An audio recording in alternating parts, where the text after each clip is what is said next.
Deuteronomy chapter 20 verses 16, 17, 18. I will be reading in Hebrew language. Verse 16. Rak, miare, haamim, haele, Yahweh Azar, Eloheka, Nutin, Leka, Nahala, Lu, Tihayikhal, Nesama. Verse 17.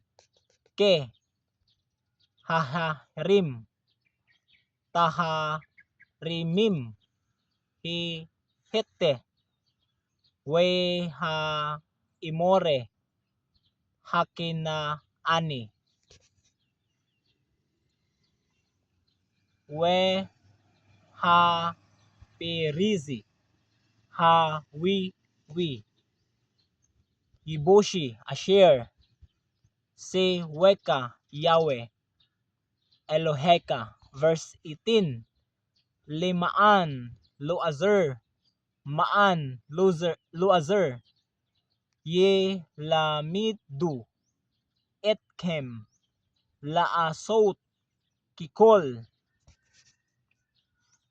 Ta Tuwabutam, Aso Asir, Lelohihim, Wahatitam,